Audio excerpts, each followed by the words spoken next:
Mga minamahal po namin ng mga kapatid at mga kagalang-galang na taga-subaybay,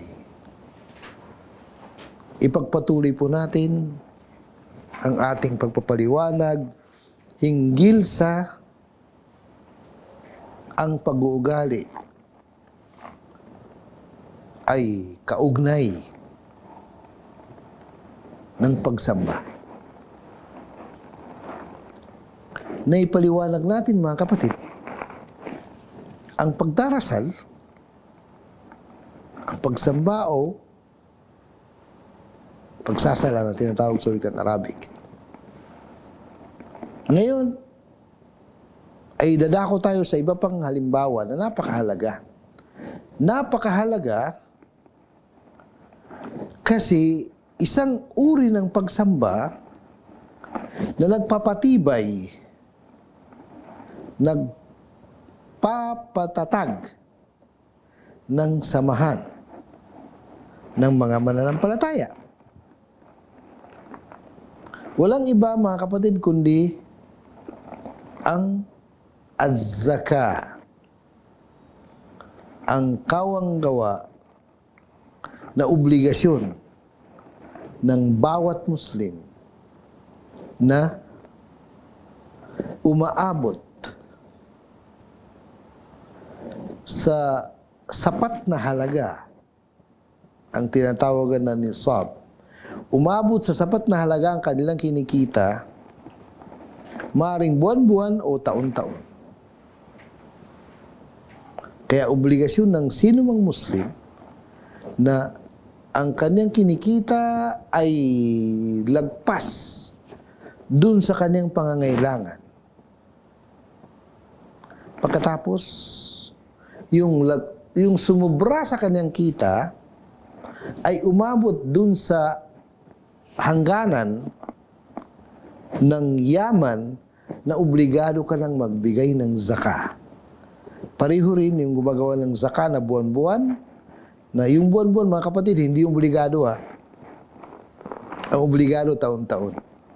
Maliban dun sa ani, yung ani, inaani sa sakahan. Yun tuwing aani ka. Tuwing aani ka, ay magbibigay ka ng kawanggawa na obligado para sa mga mahirap. Samantalang sa yaman, sabihin natin negosyo o kita, sa anumang uri ng trabaho, ang pinaka-obligado na pagsagawa ng mga kapatid ay taon-taon. Pero kung gagawin buwan-buwan, walang problema. Hindi naman bawal. Pero obligado na pag inabutan na ng isang taon. Kumbaga, umikot na yung taon.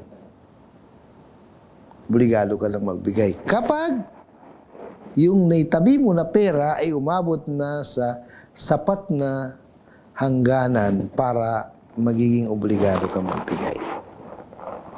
Ngayon mga kapatid, itong kawanggawang ito, ay gaano ka tibay ang kanyang ugnayan sa pag-uugali. Napakatibay mga kapatid. At napakahalagang pag-uugali. Kasi lumalabas ang isang mananampalataya na mabuting tao. Mabuti ang kanyang kalooban. Mapagkapwang tao. Mapagbigay na tao. Although na yun yung obligasyon, mga kapatid, hindi yung kumbaga, hindi optional. Obligasyon talaga. Pero lumalabas na mapagkapwang tao, matulungin, may gininto ang puso. Samantalang ginagawa naman ay obligasyon naman niya. Pero sa paningin ng mga nangangailangan, ay mabuti siyang tao. Sa paningin ng mga nangangailangan. Kaya gaano kaganda, gaano kahalaga ang bunga nitong pag-uugaling ito bilang uri ng pagsamba. Pag-ugali pero isa sa pangapagsamba, isa mismong uri ng pagsamba. Gaano kahalaga? Actually, mahabang usapin ito mga kapatid eh. Kasi ang magiging resulta nun, yung mga tao na, lalo-lalo na yung mga mayaman, ay maging mabango sila, magiging kagalang-galang sila, irespeto sila ng mamamayan sa kanilang bansa dahil sa kanilang ginagawa.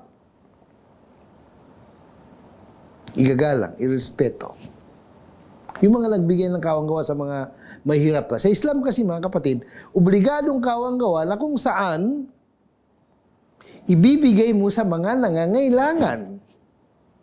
No, which is kapag tumingin ka sa ibang relihiyon, itong obligasyon na ito ay ibibigay mo sa simbahan.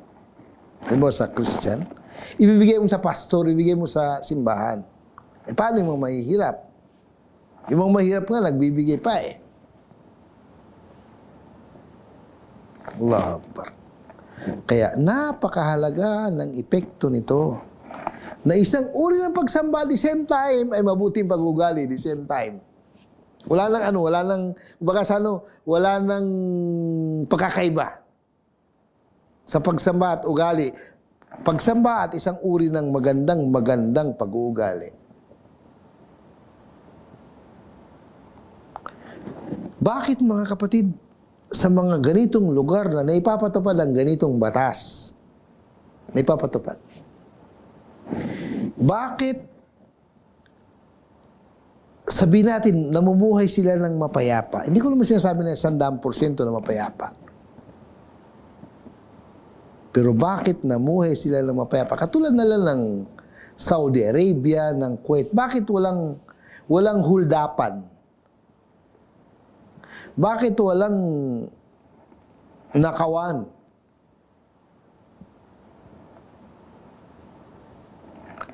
Kasi yung mga mahihirap ay nakakamtan nila, nakukuha nilang kanilang karapatan mula sa mga mayayaman. Kaya walang sino man sa mga mahirap na makapag-isip ng masama sa mga mayayaman. Allahu Akbar. Si mayaman naman nagagawa niya ang kanyang obligasyon. Kaya masaya siya, nagawa niya ang kanyang obligasyon. Actually, totoo yun mga kapatid. Totoo yun. Na yung mga mayaman nagawa niya ang kanyang obligasyon, masaya siya sa kanilang buhay. Allahu Akbar. At makikita mo itong mga mayaman na ito na ginagawa nilang kanilang obligasyon, namumuhay ng tahimik, namumuhay ng marangya, namumuhay na simpleng pamumuhay. Hindi masyado magarbo. Kasi sa Islam, bawal ang extravagance eh. Kung gusto mong gumastos, di pamigay mo sa mga nangailangan. Ganun sa Islam. Kaya obligadong kawanggawa na tinatawag na zakah ay napakaganda ng kanyang epekto kasi itong mismong zakat na ito ay siya na mismo ang mabuting pag-ugali. Wala nang explanation. Kasi gumagawa ka ng kabutihan sa kapwa, di magpag-ugali. The same time, yung ginagawa mong kabutihan sa kapwa mo ay obligasyon mo. Hindi ka lang hihinayang, hindi mo siya kukontrolin. Ibigay mo lahat. Kasi magkakasala ka kapag hindi mo nagawa.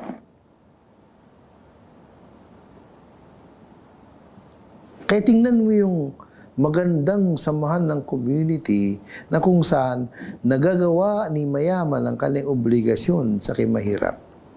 Si mahirap naman, nakakaroon siya ng pagmamahal, awa, paggalang, pagrespeto sa mayaman. Kasi nakukuha niya ang kanyang obligasyon.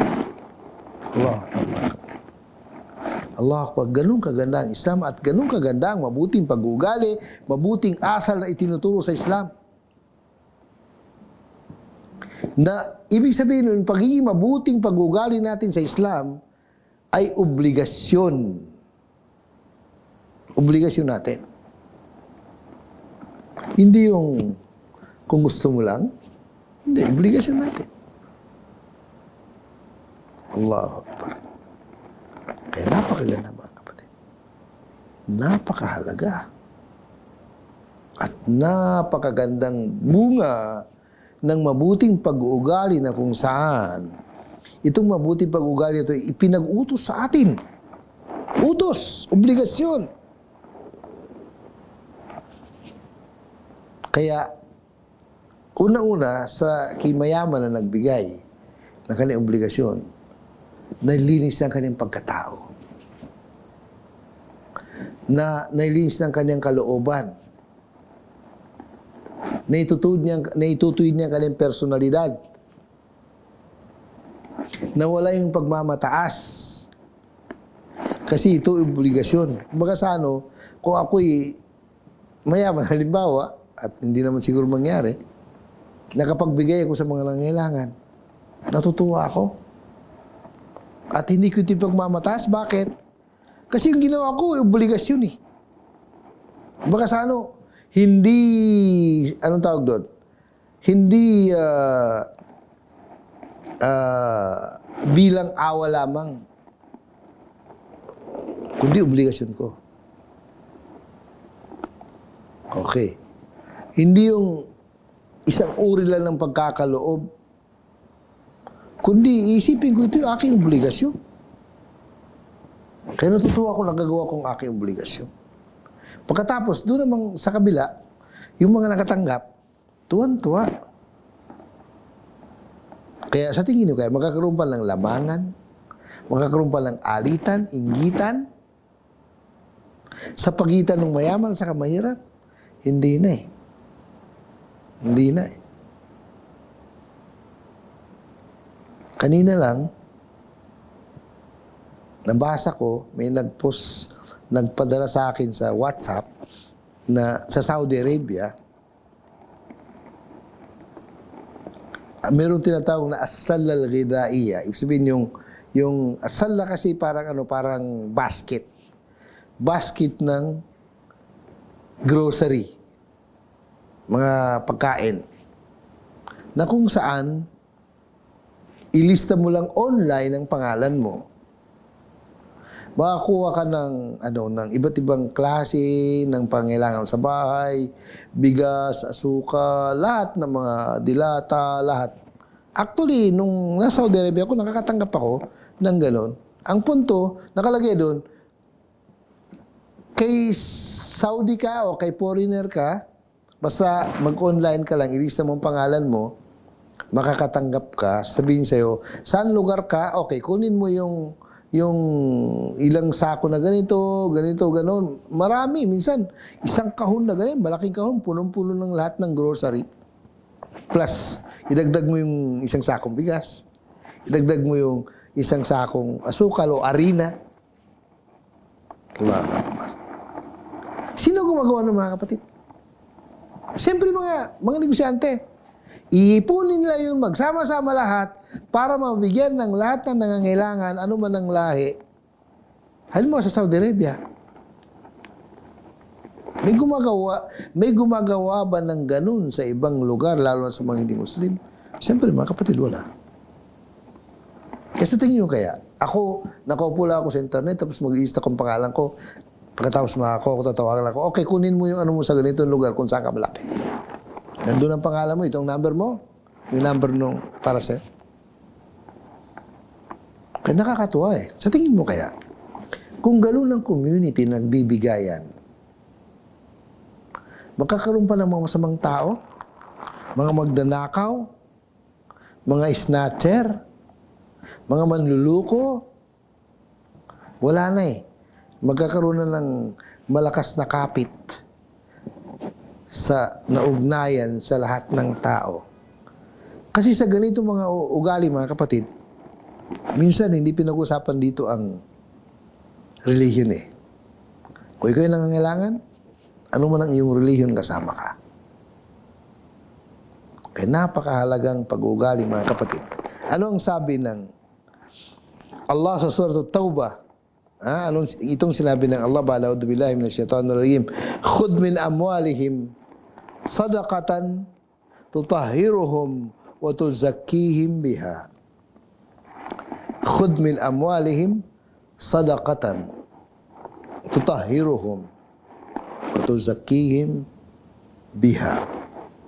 Inutusan ng Allah si Prophet Muhammad SAW, sabi niya, kunin mo doon sa kanilang mga kayamanan ang kawang gawa. Ito obligasyon, ito ngayon zakah. Tutahhiruhum, nilinis nung tao na nagbigay ng kawang gawang ito ang kanyang personalidad. Wa tuzakkihim biha, at ginagawa mong dalisay sila sa anumang uri ng kasalanan. Totoo, mga kapatid. Kasi ang resulta ng ganong obligasyon, nagiging matuwid ang tao, nagiging mabuti. Yung mga gumagawa ng kawang-gawang yaon, nagiging matuwid. Kaya nalinis ang kanyang personalidad na kung saan hindi siya naging maramot, hindi siya na mapagmataas. At nalinis ang kanyang pagkatao na kung saan nagiging masaya siya, nagiging matuwid siya, nagiging matulungin siya, lumambot ang kanyang puso, pamahal siya sa mga nangangailangan, sa mga kapuspalad, at ganun din. Paglilinis din sa mga tao naman nakatanggap. Bakit? Kasi mawala yung inggit, puot, galit, laban sa mga mayaman. Kasi mga mayaman, nagagawa nila ang kanilang obligasyon. Kaya ibig sabihin nun, ito mga kapatid, sa totoo lang, ito ay pagiging mabuti, pagiging kawang-gawa, o sabihin natin, pagiging makatao sa kapwa. Pagiging makatao at pakipagtulungan. Allahu Akbar. Na kung saan itong tinatawag na nilinis ang pagkatao ng both side. Pagkatao nung nagbigay at pagkatao nung binigyan. Kasi yung nagbigay, lumalambot ang kanyang puso, nawala yung kanyang, sabihin, pagmamataas. Kasi inisip na hindi ito, hindi ito kagandaan loob lamang, kundi ito'y obligasyon na dapat niyang gampanan. Kaya nagiging matuwid siya, naging mabuti ang kanyang pagkatao. Ganon din sa binigyan, nakatanggap. Mawala yung kanyang inggit, mawala yung kanyang galit. Hindi siya makapag-isip ng kahit anong uri ng masama, ikapapahamak ng mga may kaya, yung mga mayaman, dahil ginawa naman ng mga mayaman na ito ang kanilang obligasyon. Allahu Akbar, mga kapatid. Allahu Akbar. Kaya, mismo yung utos na yun ay isang uri ng pag-uugali. Pinag-utos na obligasyon na nandun na mismo ang tamang pag-uugali, mabuting pag-uugali, gininto ang puso. Kaya, mga kapatid, ipagpatuloy po na natin sa susunod pa na episode natin. Maraming salamat sa inyo. Jazakumullah khair. Assalamualaikum warahmatullahi wabarakatuh.